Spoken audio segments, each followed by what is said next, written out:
இந்த பெட்டியை பார்த்தீங்கன்னா, பிரித்து கிட்டத்தட்ட ஒரு 2 மாதத்துக்கு மேலே ஆயிருக்கும். பெட்டி பார்த்தீங்கன்னா, இப்போ நல்ல கண்டிஷனில் நல்லாவே டெவலப் ஆகிட்டுருக்கு. இதில் வந்து இப்போ வெய்ய நாள் அப்படின்றதுனால ஃபுல்லாக இந்த பக்கம் ஃபுல்லாக பூவெலாம் எதுவும் இல்லாமல் கொஞ்சம் வறட்சியாக காணப்படுறதுனால பெட்டி கொஞ்சம் டல்லாக இருக்கிற மாதிரி எனக்கு தெரியுது. ஏன் சொல்கிறேன் பார்த்தீங்கன்னா, அந்த முட்டைங்கள்லாம் அந்த சீசன் டைமில் பார்த்தீங்கன்னா, அவ்வளோ எப்படி சொல்கிறது, அவ்வளோ பிரைட்டாக இருக்கும் அந்த காலனியே. இப்போ பார்த்தீங்கன்னா கொஞ்சம் டல்லாக இருக்குது. இது ஒன்றும் பிரச்சனை இல்லை, டெவலப் ஆகிரும் கண்டிப்பாக.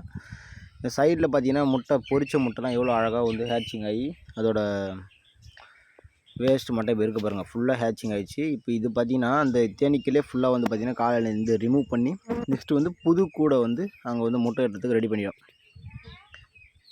இப்போ இந்த பெட்டியிலுமே பார்த்தீங்கன்னா தேன் வந்து இல்லை. ஏன்னு பார்த்தீங்கன்னா இப்போ சீசன் கம்மியாகிடுச்சுல, வெய்ய நாள் சீசன் டைம் வந்தவுடனே நல்லா வந்து தேன் வைக்க ஆரம்பிச்சிடும். ஆனால் பெட்டி வந்து சூப்பராக இருக்குது.